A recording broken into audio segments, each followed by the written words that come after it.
successful action in the case of Matilda Briggs. We are, sir, faithfully yours, Morrison, and Dodd, per E.J.C. Matilda Briggs was not the name of a young woman, Watson, said Holmes in a reminiscent voice.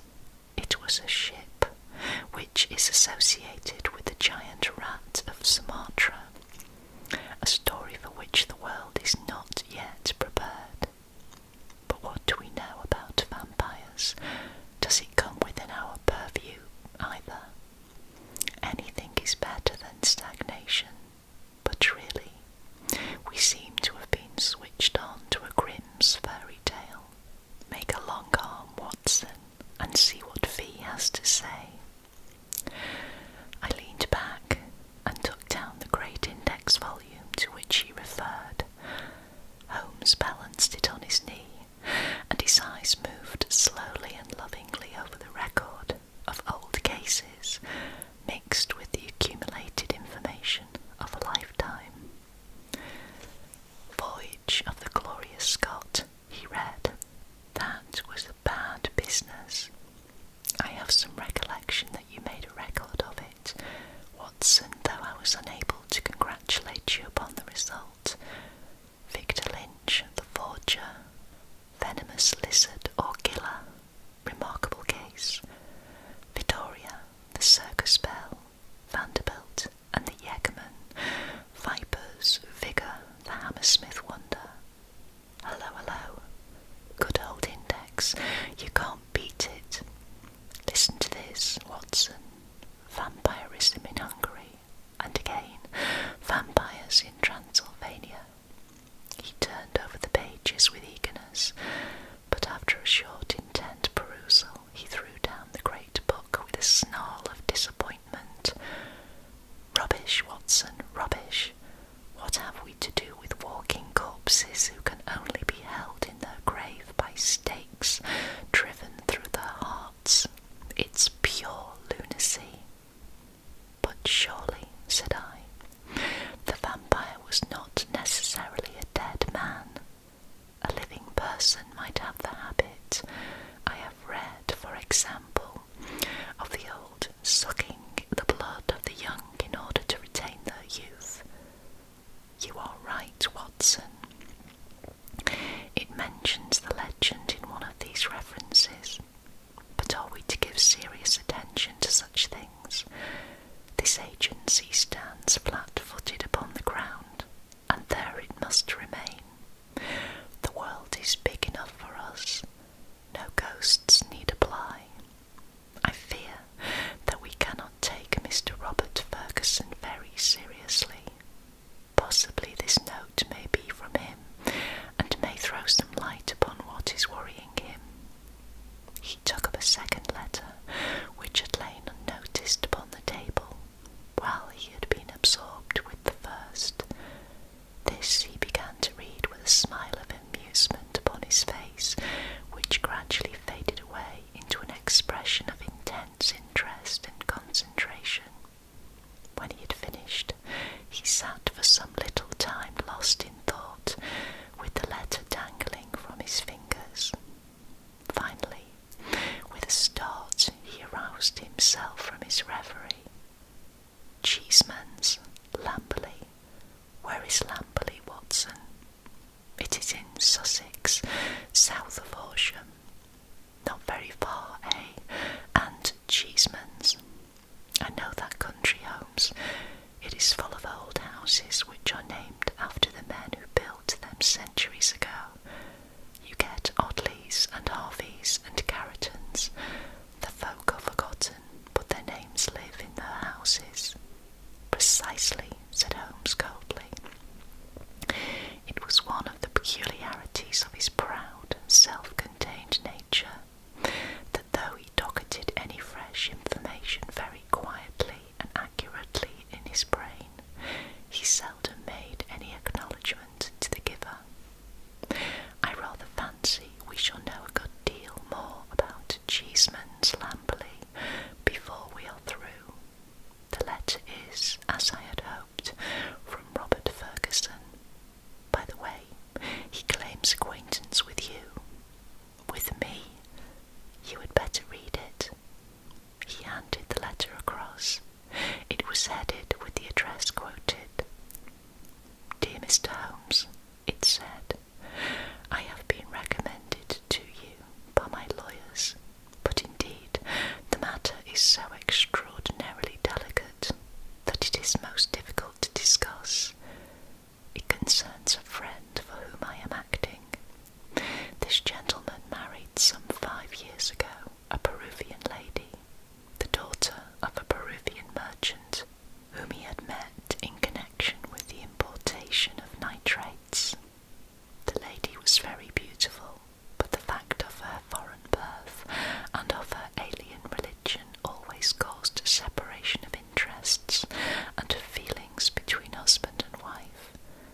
nurse was so horrified that she wished to call the husband, but the lady implored her not to do so and actually gave her £5 as a price for her silence. No explanation was ever given, and for the moment the matter was passed over. It left, however, a terrible impression upon the nurse's mind, and from that time she began to watch her mistress closely and to keep a closer guard upon the baby, whom she tenderly loved. It seemed to her that even as she watched the mother, so the mother watched her, and that every time she was compelled to leave the baby alone, the mother was waiting to get at it. Day and night the nurse covered the child, and day and night the silent, watchful mother seemed to be lying in wait as a wolf waits for a lamb. It must read most incredible to you, and yet I beg you to take it seriously, for a child's life and a man's sanity may depend upon it. At last there came one dreadful day when the facts could no longer be concealed from the husband. The nurse's nerve had given away. She could stand the strain no longer, and she made a clean breast of it all to the man. To him it seemed as wild a tale as it may now seem to you. He knew his wife to be a loving wife, and save for the assaults upon her stepson, a loving mother. Why then should she wound her own dear little baby? He told the nurse that she was dreaming, that her suspicions were those of a lunatic, and that such libels upon her mistress were not to be tolerated. While they were talking, a sudden cry of pain was heard. Nurse and master rushed together to the nursery. Imagine his feelings, Mr. Holmes, as he saw his wife rise from a kneeling position beside the cot and saw blood upon the child's exposed neck and upon the sheet.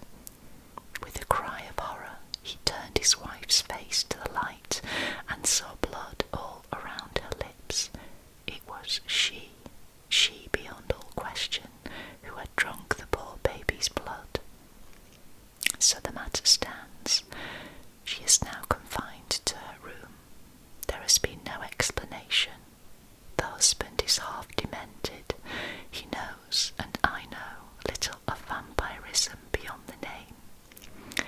We had thought it was some wild tale of foreign parts, and yet here, in the very heart of the English Sussex, well, as this can be discussed with you in the morning, will you see me? Will you use your great powers in aiding a distracted man? If so, kindly wire to Ferguson, Cheeseman's, Lamberley, and I will be at your rooms by 10 o'clock. Yours faithfully, Robert Ferguson. P.S. I believe your friend Watson played rugby for Blackheath when I was 3/4 for Richmond. It is the only personal introduction which I can give. Of course I remembered him, said I, as I laid down the letter. Big Bob Ferguson, the finest 3/4 Richmond ever had. He was always a good-natured chap. It's like him to be so concerned over a friend's case. Holmes looked at me thoughtfully and shook his head. I never get your limits, Watson, said he.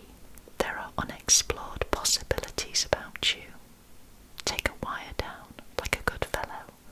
We'll examine your case with pleasure. Your case? We must not let him think that this agency is a home for the weak-minded. Of course it is his case. Send him that wire and let the matter rest till morning. Promptly at 10 o'clock next morning, Ferguson strode into our room. I had remembered him as long, slab-sided man with loose limbs and a fine turn of speed which had carried him round many an opposing pack. There is surely nothing in life more painful than to meet the wreck of a fine athlete whom one has known in his prime. His great frame had fallen in,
Yes, Mr. Holmes. Is it something in the blood? Have you any similar case in your experience? For God's sake, give me some advice, for I am at my wit's end. Very naturally, Mr. Ferguson. Now sit here and pull yourself together and give me a few clear answers. I can assure you that I am very far from being at my wit's end, and that I am confident we shall find some solution. First of all, tell me what steps you have taken. Is your wife still near the children? We had a dreadful scene. She is a most loving woman, Mr. Holmes. If ever a woman loved a man with all her heart and soul, she loves me. She was cut to the heart that I should have discovered this horrible, this incredible secret. She would not even speak. She gave no answer to my reproaches, save to gaze at me with a sort of wild, despairing look in her eyes. Then she rushed to her room and locked herself in. Since then, she has refused to see me. She has a maid who was with her before her marriage, Dolores by name, a friend rather than a servant. She takes her food to her. Then the child is in no immediate danger. Mrs. Mason, the nurse, has sworn that she will not leave it night or day. I can absolutely trust her. I am more uneasy about poor little Jack, for, as I told you in my note, he has twice been assaulted by her, but never wounded. No, she struck him savagely. It is the more terrible, as he is a poor little inoffensive cripple. Ferguson's gaunt features softened as he spoke of his boy. You would think that the dear lad's condition would soften anyone's heart. A fall in childhood and a twisted spine, Mr. Holmes, but the dearest, most loving heart within. Holmes had picked up the letter of yesterday and was reading it over. What other inmates are there in your house, Mr. Ferguson? 2 servants who have not been long with us, 1 stable hand, Michael, who sleeps in the house, my wife, myself, my boy, Jack, baby, Dolores, and Mrs. Mason. That is all.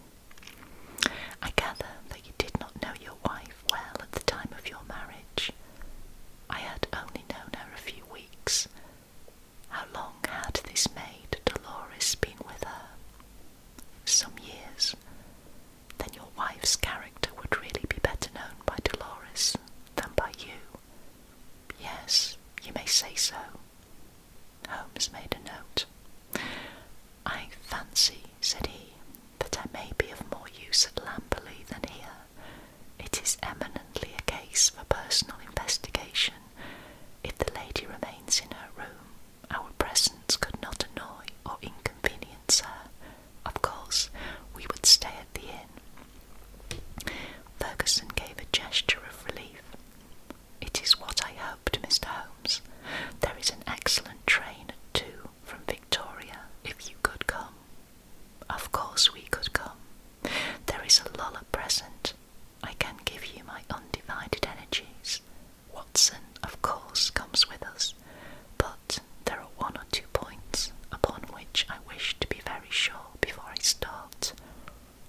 This unhappy lady, as I understand it, has appeared to assault both the children, her own baby and your little son.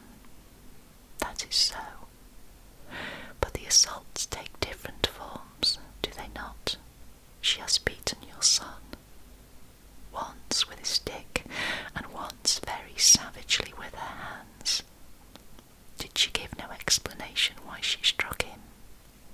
None, save that she hated him. Again and again she said so. Well, that is not unknown among stepmothers, a posthumous jealousy, we will say.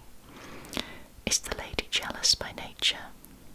Yes, she is very jealous, jealous with all the strength of her fiery tropical love. But the boy, he is 15, I understand, and probably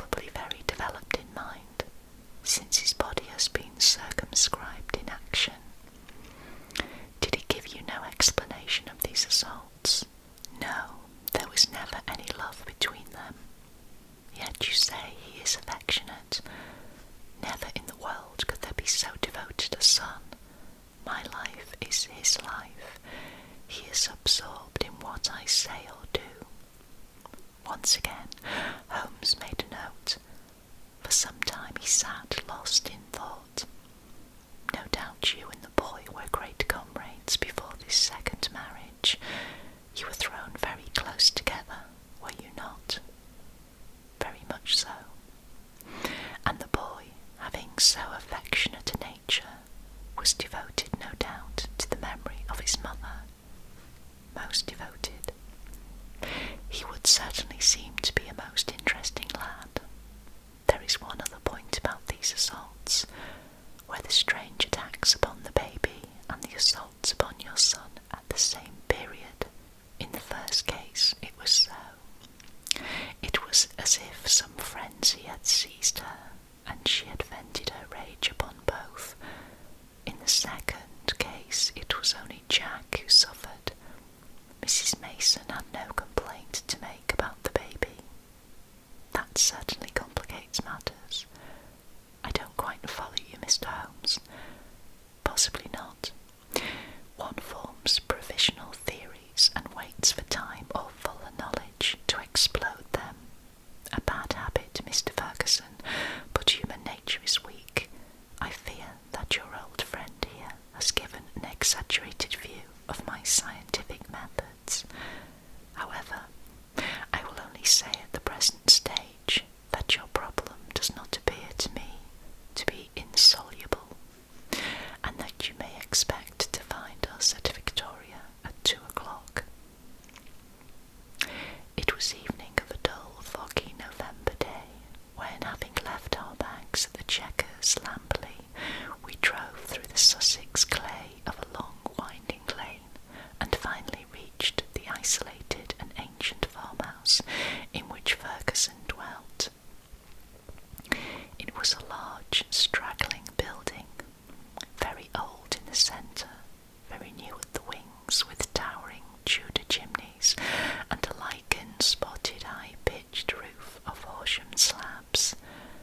The doorsteps were worn into curves, and the ancient tiles which lined the porch were marked with the rebus of a cheese and a man after the original builder. Within, the ceilings were corrugated with heavy oaken beams, and the uneven floors sagged into sharp curves. An odour of age and decay pervaded the whole crumbling building. There was one very large central room into which Ferguson led us.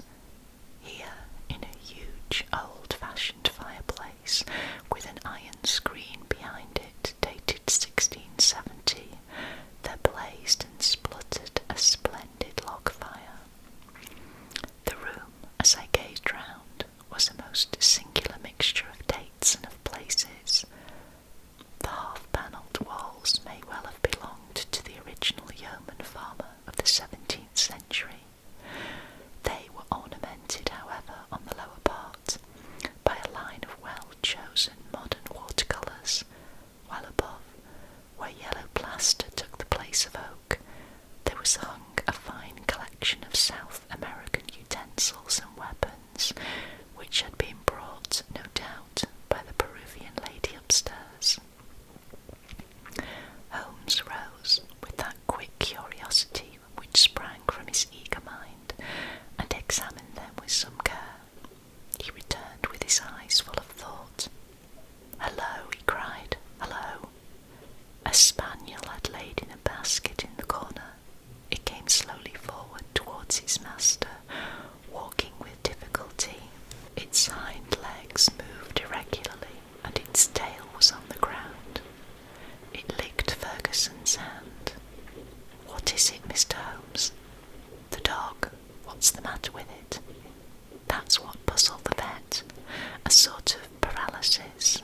Spinal meningitis, he thought. But it is passing. He'll be all right soon.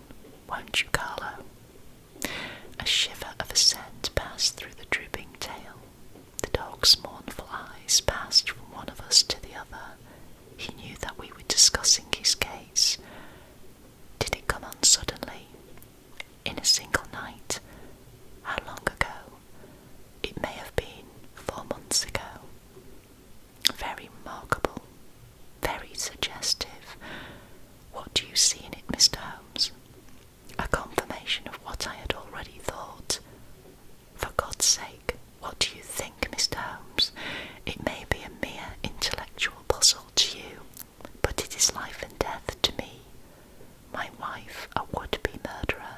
child in constant danger. Don't play with me, Mr. Holmes. It is too terribly serious." The big rugby three-quarter was trembling all over. Holmes put his hand soothingly upon his arm. "I fear that there is pain for you, Mr. Ferguson, whatever the solution may be," said he. "I would spare you all I can. I cannot say more for the instant, but before I leave this house, I hope I may have something definite. Please God you may. If you will excuse me, gentlemen, I will go up to my wife's room and see if there has been any change." He was away some minutes, during which Holmes resumed his examination of the curiosities upon the wall. When our host returned, it was clear from his downcast face that he had made no progress. He brought with him a tall, slim, brown-faced girl. "The tea is ready, Dolores," said Ferguson. "See that your mistress has everything she can wish." "She's very ill," cried the girl, looking with indignant eyes at her master. "She doesn't want food. She's very ill. She needs a doctor. I am frightened to stay alone with her without a doctor." Ferguson looked at me with a question in his eyes. "I should be so glad if I could be of use. Would your mistress see Dr. Watson?" "I'll take him. She needs a doctor." "Then I'll come with you at once." I followed the girl, who was quivering with strong emotion up the staircase and down an ancient corridor. At the end was an iron-clamped and massive door. It struck me as I looked at it that if Ferguson tried to force his way to his wife, he would find it no easy matter. The girl drew a key from her pocket, and the heavy oaken planks creaked upon their old hinges. I passed in, and she swiftly followed, fastening the door behind her. On the bed, a woman was lying, who was clearly in a high fever.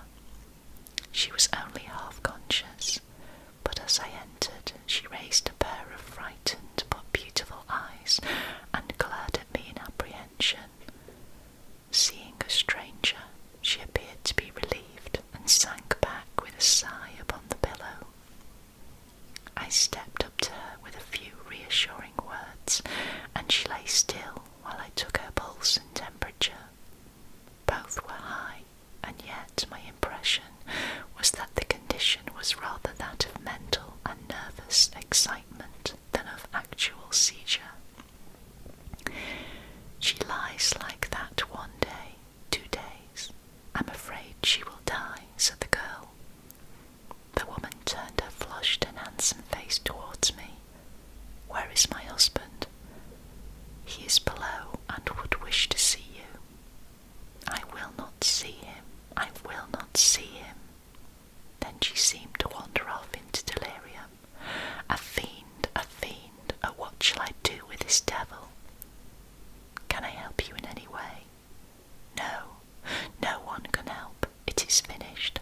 All is destroyed. Do what I will, all is destroyed." The woman must have some strange delusion. I could not see honest Bob Ferguson in the character of fiend or devil. "Madam," I said, "your husband loves you dearly. He is deeply grieved at this happening." Again she turned on me those glorious eyes. "He loves me, yes, but do I not love him? Do I not love him even to sacrifice myself rather than break his dear heart? That is how I love him, and yet he could think of me. He could speak of me so. He is full of grief, but he cannot understand. No, he cannot understand, but he should trust. Will you not see him?" I suggested.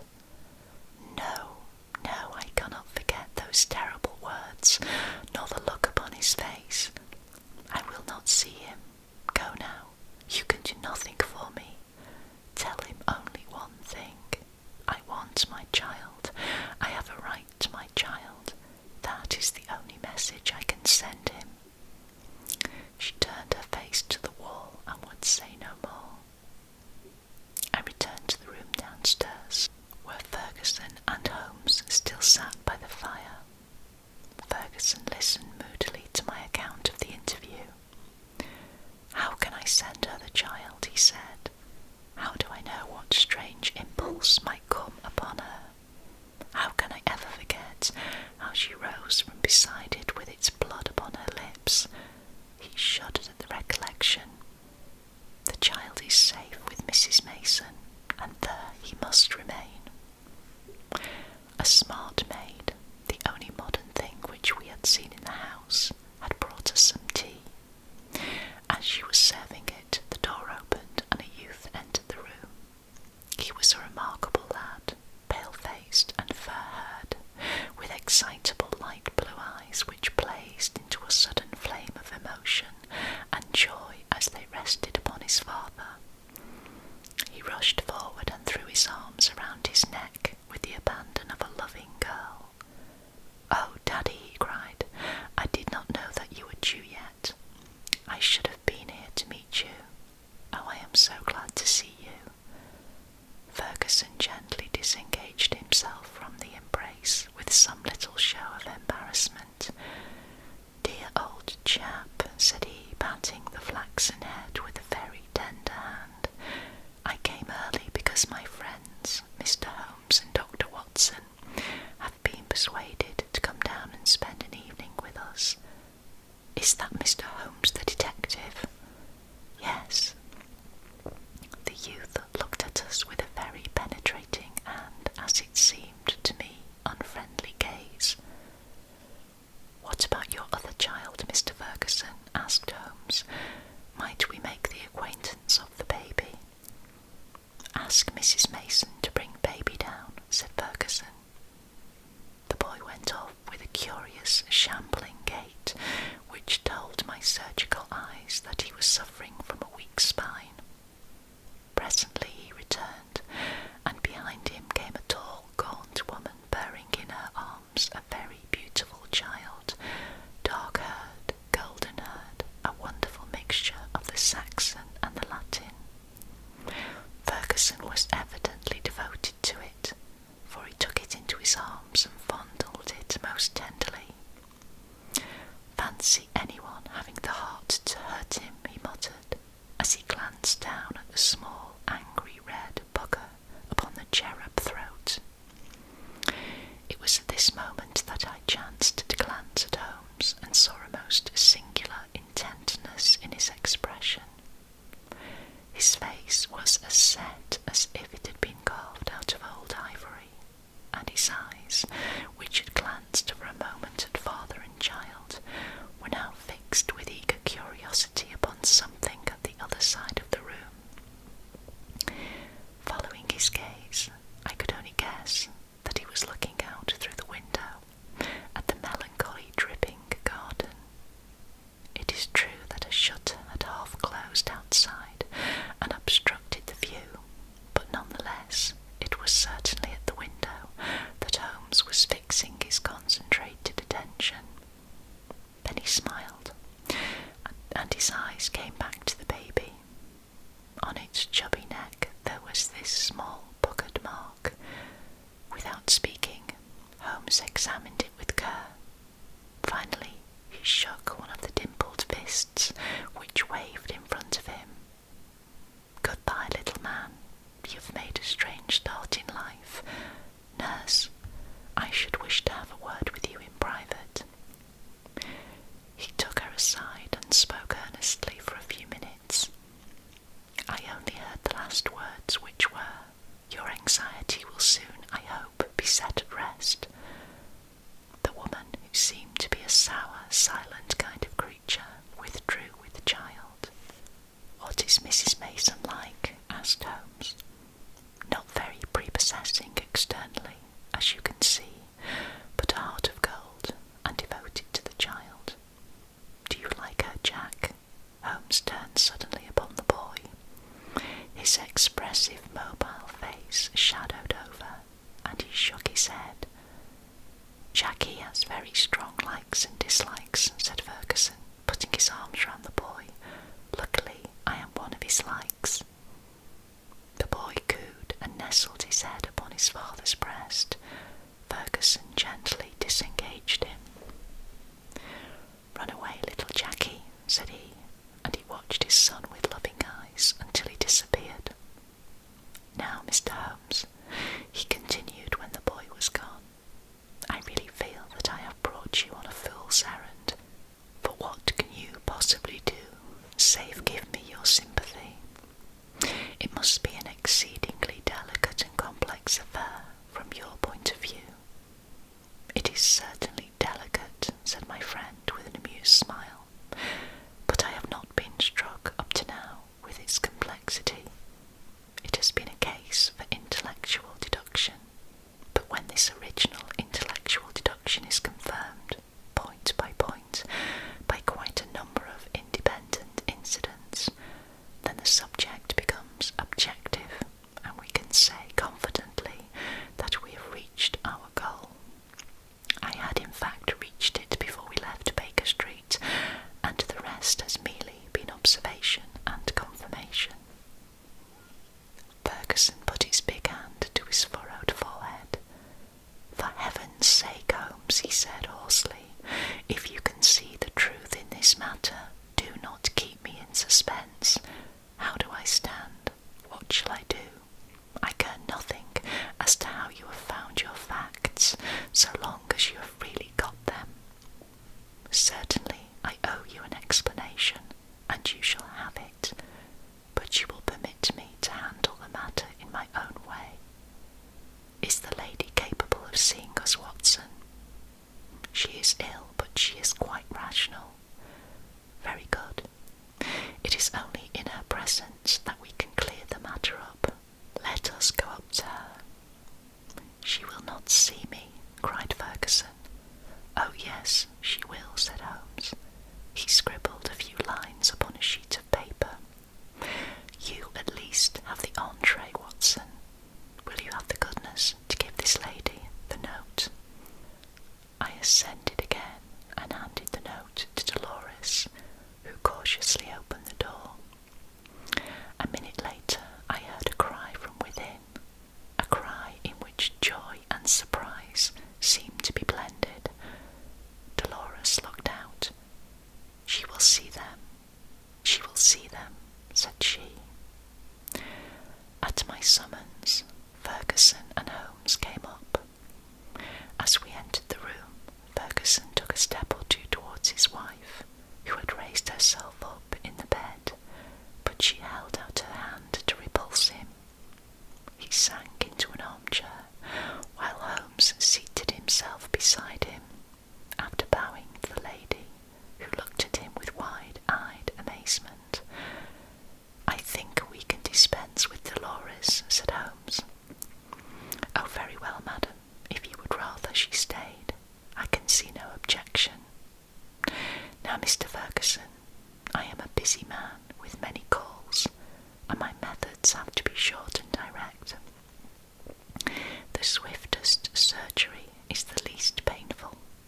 Let me first say that what will ease your mind, your wife is a very good, a very loving, and a very ill-used woman."